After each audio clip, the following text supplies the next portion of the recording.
Hey guys, Last Mohican here, and for this week's episode, I'm kind of going to do something a little different. It's going to be a little bit more of a you and me, and more of a let's discuss, an LD I'm going to call it instead of an LP. You know, I know we all love playing video games. That's the reason why me and Luxboo do it, and that's the reason why I watch so many of your guys' videos playing video games. But I feel like sometimes it's not always so much about watching people play video games, but it's really about discussing them and then enjoying them ourselves. So I'm going to kind of corner more of the discussion part of video games. Now, so with that, I'm going to kind of do a comparison between a video game series. Now, this series is well rooted, well established. Many of you know what it is. I'm gonna kind of let their intros do the talking for me, do the introduction. So I'm gonna play all three of their intros now, and we will discuss afterwards.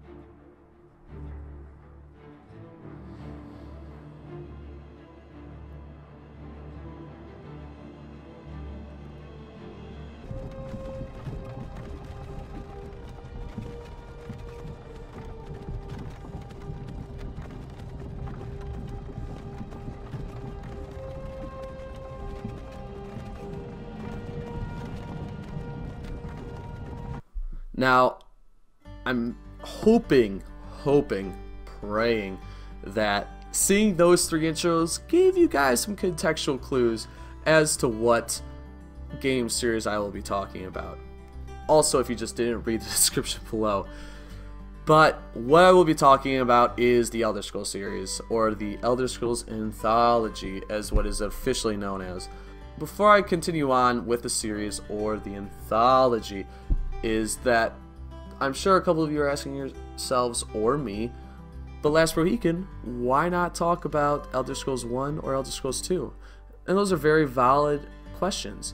Now, the reason why I will not talk about Elder Scrolls 1 Arena or Elder Scrolls 2 Daggerfall is by their relativity in size. I'm going to bring up this graph right now, that kind of quickly, very quickly shows why they are just not on my radar at all. Now, before I talk about the numbers, I want to first say that I did do my research in looking at these sales figures. This isn't just pulled out of thin air. I looked the internet high and low for sales figures on all 5 of these games. Really kind of is based on copies sold in the first couple weeks. I'm sure a lot of these games, a lot of these 5 games, have accrued sales since then, but this is kind of just looking at the hard facts straight out, because a lot of games look at their success based on when they were initially released. So Elder Scrolls 1 Arena sold about 20,000 copies upon its release.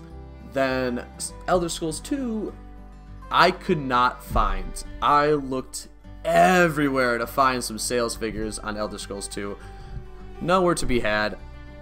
I had to put an MIA on this because unless one of you guys knows where to find it, and please link it in the description below, or the comments below, I could not do it. I could not find it anywhere. Now, Elder Scrolls III Morrowind sold about 4 million copies upon release, which was pretty great for Bethesda, if you ask me, to move from 2 rather low-lying games to a 4 million copy game. That's pretty good. That's pretty good sales turnaround.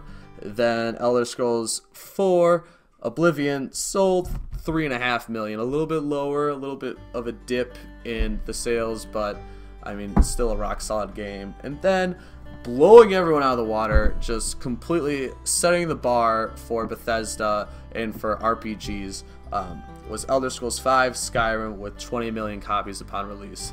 Just a complete giant, a complete gargantuan in terms of how game developers need to look and model games and figure out games for years and maybe even decades to come. Now, enough of that graph. Next part I'm going to talk to you about, though, is some of the other games and features I still won't be talking about. Yes, I will not be talking about Elder Scrolls Online for the very, very simple reason that is not made by the same game developers. There are also just a host of other reasons why I will not talk about Elder Scrolls Online, but that is the primary one. There won't be any discussion about that. I will not go into nitty-gritty detail about why ESO is not part of it. But the other part I will also not be talking about is the modding community behind each game, or even the DLC/expansions behind each game. While the mods and the DLC either added or took away from the game, that's not technically quite how the developers wanted it. I understand that the DLC is a little bit more official in that sense, and that it did add new official things or made things more difficult for people or just things more annoying. I mean, no one has quite forgotten the Oblivion Horsepack Armor set DLC. I am so guilty of buying it. I am not going to even joke about that. I bought it. But I understand where we're coming from, where some of the DLC has either added or taken away from the gameplay.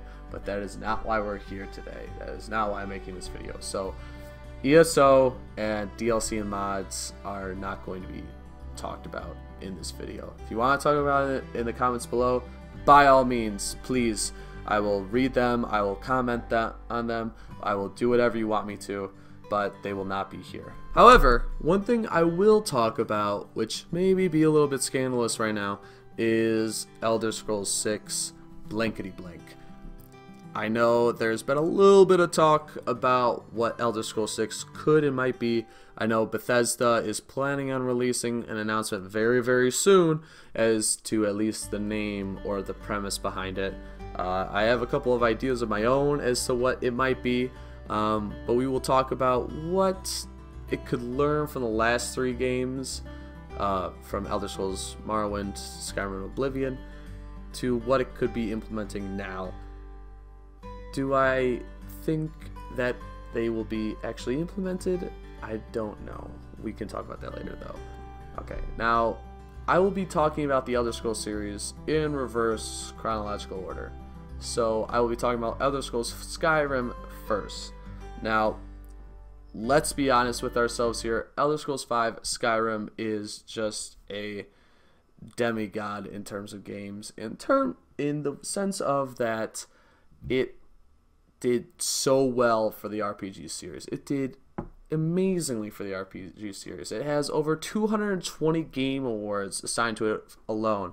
Many different games, magazines, forums have given it the best game ever, best RPG ever, la la la la la. It is a incredibly visually and astoundingly impressive game. I will not deny this. It does an amazing job at so many different things. I cannot say enough about that in terms of the aesthetics, the feel to it, the gameplay. It did such a fine job. Now, to first cover one of Skyrim's biggest attributes, one of its biggest positives for just not only itself but gaming in general, is it has to be about its combat system. I mean, it is one of the most fluid and sensible combat systems for first-person games ever, yet to come. I mean, whether it's a first-person shooter, a first-person survival, first-person RPG, first-person whatever, this was one of the first games where I actually felt that hand-to-hand combat wasn't just some OP knife attack where after you take 6 bullets to the chest you can still knife a guy to death, or just some really clunky karate chopping where you're just going around karate chopping people and it's really not all that effective. This game does a fantastic job with not only like sword to sword, shield to shield combat systems in a medieval like setting, but also you could do whatever you wanted. You could use your old Tom O'Leary and Jack Johnson right here and just start duking it out with people and still have a ton of fun doing it. This game revolutionizes the first person combat system with hand to hand. I cannot get enough of that. I will sing to the high heavens about how good Skyrim does this, how well Bethesda does this, and any first-person game needs to learn from what Skyrim did before they can really move on with anything, I would have to say. For Skyrim's second positive, which I feel like maybe is discussed, but not as discussed as maybe as it should be, is its ease of play, if that makes sense right off the bat. What I really mean by that is, for the 16 million people that probably did not buy Elder Scrolls 3 or 4, let alone 1 or 2, this was a very easy game to get into. It kind of fit on right like a glove in the sense of how the player can immerse themselves in an unfamiliar land with unfamiliar people, unfamiliar lore, and roll along just fine. There wasn't that big of a learning curve, and for a mainstream audience, this is pretty desirable. I mean, I can't get over that enough, that you didn't really have to fail a whole lot at this game to get moving forward. And to some people, that is received negatively, but for a lot of people, that is received rather positively, and that's, I feel like, a winning game formula. Whether that is the one people are always striving for, not my opinion. That could be an LD for a later time. But for a general market standpoint, this was a very good game for the mainstream market, because it did give that player the gentle guiding hand throughout all the quests. You know, it didn't just leave you with a description and a couple of road signs to get to where you needed to go. You had a ton of choices. You didn't have to do any of the quests you had to, just like any of the others, but it gave you a very firm and very confident direction as to where you needed to go, if you so choose to do so. Okay, now enough of giving Skyrim praise. I tried my best to make the positives about the game as broad as possible. I know there are plenty of great positives very specific to this game that we could talk about, but I also want to talk about some of the negatives, namely some of the broader negatives with the game. Now, one that is so obvious for those of us who have played some of the older Elder Scrolls games is just the lack of immersion. Now, that is probably the blandest brush I could paint for this topic. This game never really engages the gamer, at least never really engages us hardcore gamers, these guys who have been around for years and years and years playing games. It never does that for us. It never gets to the nitty-gritty part. Every main quest I finish, and I finished all the main quests, every one I finished, I always got this feeling of, wait, that's it? That's all. That's all you had to give me. Where's the end game? Where's the gratitude in all this? And it just left me with an empty feeling of accomplishment. There wasn't really anything going on here. I wanted so much more out of this game. I was so happy for this game, but the fact that I never really felt that connected to this game, whether it be doing the companions or the Mages Guild or the Dark Brotherhood or the Thieves Guild or even the main quest, all of them just felt lacking. They never really capitalized on any sort of real commitment to the game or any real immersion. You didn't learn much history about any people. You didn't really learn much about anything of anything. You just relied heavily on the combat system, the beautiful combat system, which does its job when it needs to. And even the Civil War wasn't even that fun. You did a couple of really bland battles that weren't even that great of battles. For a beautiful engine that Skyrim ran on, there was so much more potential that just was not released upon the original game. So that is definitely one of my bigger knocks against the game. That's really the only one I have, is just the general lack of immersion. While I gave it 2 positives and 1 negative, so some people are like, oh, that's a little bit unbalanced. If you really understand what I'm talking about, the lack of immersion, it's a huge negative. You just never really felt that engaged the game.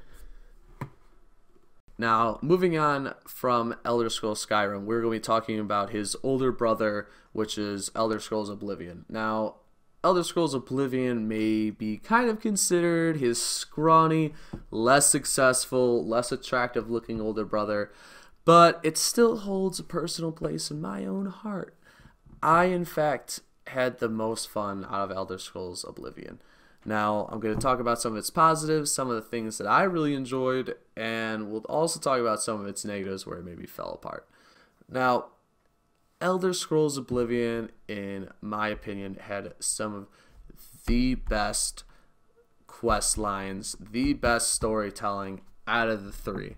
This is one of the first big sandbox-ish open world games that had voice acting for all the characters involved and had just an amazing time doing it. I think for those of us who have played Oblivion really understand some of the creativity that went into some of these quests that you had to do.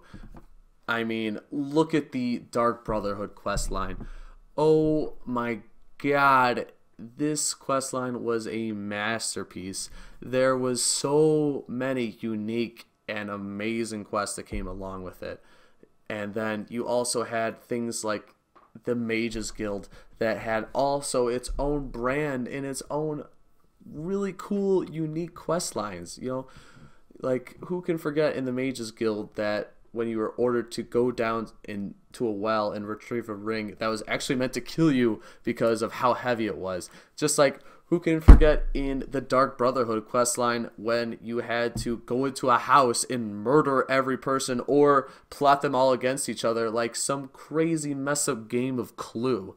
I mean, I've yet to really see an RPG that did as well as Elder Scrolls Oblivion did with crafting and making these type of quests for the player. Now, there's no game, no matter how great it is, that does have some faults. There will always be naysayers. There will always be things to critique about it. That's the nature of the beast, and that's also the beauty of video games, is that there's no perfect game. There will never be a perfect game, but there will always be games that do its job and gets as close as possible. Now, Elder Scrolls is by no means perfect. Let me say that right away. It's a great game, but it's not a perfect game. And where we see a lot of problems is with kind of the idea of the engine itself. While the engine was super pretty, it was super buggy. There was a lot of just really annoying bugs that came with the game. There was a lot of things where they tried to do things well, like with the voice acting, and where people had their own agendas, that it just didn't quite work as well as maybe the gamers hoped, or maybe as what they tried to sell it to be. There was a lot of problems with that. Some of the scaling with the leveling also kind of came off as tough. The game could have been done better. But does that mean that I really am going to hate on it? No, not so much. I mean, like I said, so the DLC release wasn't also that great either, but we're not going to talk about that, quote unquote. But yeah, so there's a reason why Skyrim, out of the 3, probably did the worst. It was, for me, my favorite, but maybe that's just the indie gamer in me. I know you guys have your own preferences. Please leave that in the comments below as to what your favorite of the 3 were. I would love to hear it. Now, to move on to Elder Scrolls Morrowind. Now, I like to think of Morrowind as Skyrim and Oblivion's dad. It not only kind of put both of them on the map, it made them what they were. Without Morrowind, there would be no Oblivion and Skyrim. But it had so much to it, and it had the most character out of the other 2, without a doubt. Marwyn had the most character, and will play into its positives about it, which I will go into. But Marwyn, you know, sold about 4 million copies. It was the first one I played back on Xbox, the original, and the one that I showed to all my friends saying, hey, this is a pretty funky RPG. You guys should check it out. And like 100% of them loved it. It was just one of those games that led me to go to Oblivion and Skyrim and just all the other RPGs that are out there today. And that's where I'm going to move into Marwyn's positive.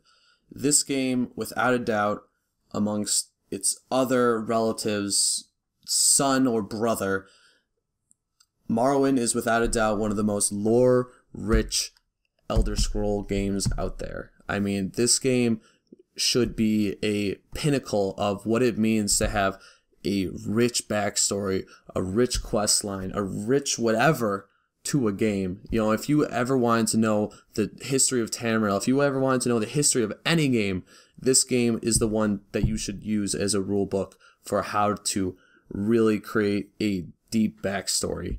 I can't even get over the amount of immersion this game has. I almost feel like I'm maybe not even really qualified to talk about it because I just feel like I know that there are other people out there who have experienced the benefits of this game even more than I have.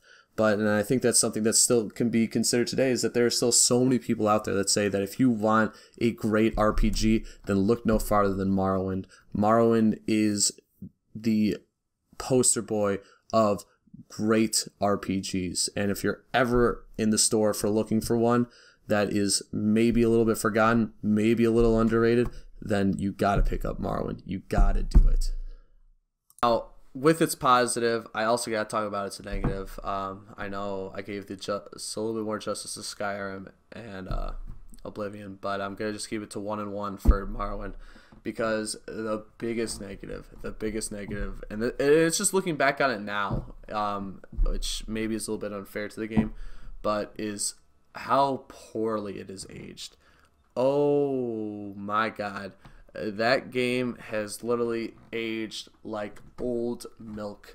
I mean, if you want specifics, look at the combat system. The combat system is a roll of the dice combat system, basically meaning no matter how good your skill is, say you have an 89 short sword or blade ability, excuse me, that short sword ability doesn't exist, a one-handed blade ability. If you have 89, that means you have an 89% chance of hitting. So that means you could keep stabbing a guy, and there's a valid reason for the game as to why you're never hitting him, because that 11% is never hitting him. Now, that gets so annoying.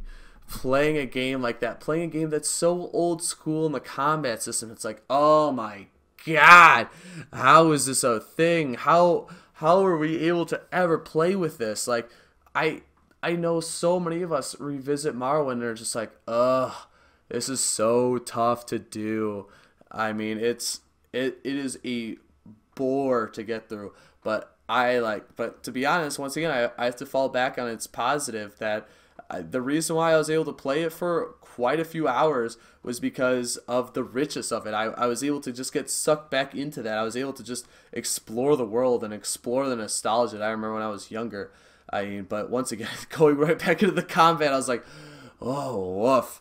It was tough. It was really, really tough.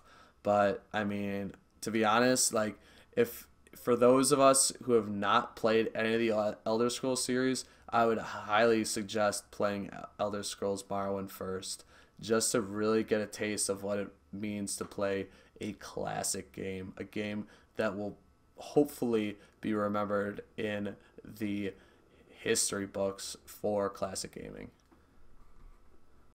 Now let's talk about the fun stuff. Let's talk about what we would all like to see in the future with Elder Scrolls VI blankety blank. Now, would I love to see all the positives of Elder Scrolls III Morrowind, Elder Scrolls IV Oblivion, and Elder Scrolls V Skyrim in Elder Scrolls VI? Of course, I would love that. But with my opinion, do I think all that's going to be implemented? No, that is a huge no. I do not think really any of Elder Scrolls 3 or Elder Scrolls 4 will be implemented at all into Elder Scrolls 6. I'm sorry, guys. I hate to be the Debbie Downer with that, but it is just not how things quite work with business. And unfortunately now the gaming industry is kind of being commoditized. It is kind of becoming a business more than really an art. And what do businesses see? They see that they need customers, and to make customers you need to make products more mainstream, and to make more products more mainstream they need to be more acceptable by the larger population. Now, what did I just mean when I just said that right there? What I'm trying to say is that Elder Scrolls 3 and 4 were very hard games for a wide audience to get immersed into.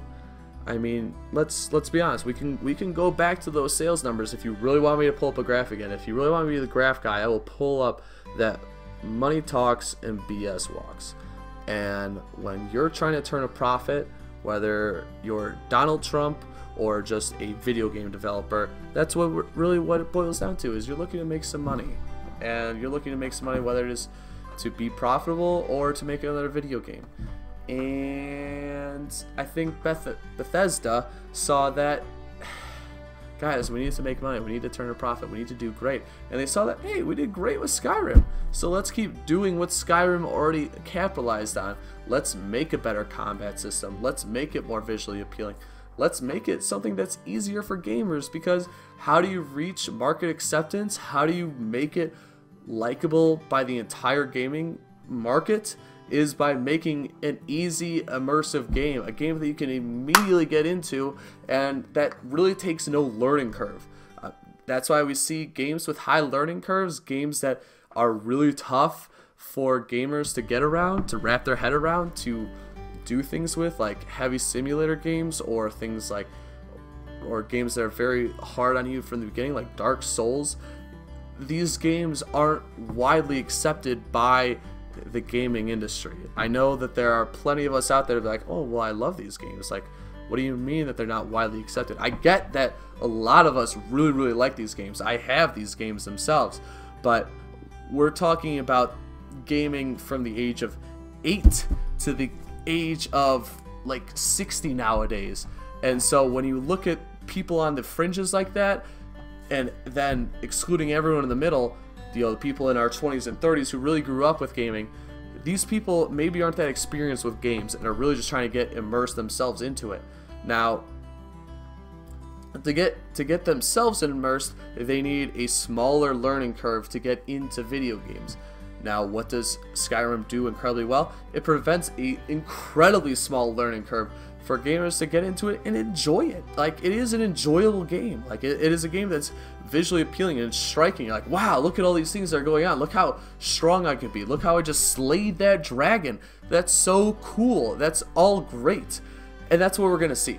Like, we're not gonna see these games that are super in depth, because super in depth games, the cost benefit analysis isn't that great. Like, does it get you a really great core audience? Does it get you a lot of hardcore gamers? Yeah. But does that make you a lot of money? Does that make you a super successful gaming development company? No, not really.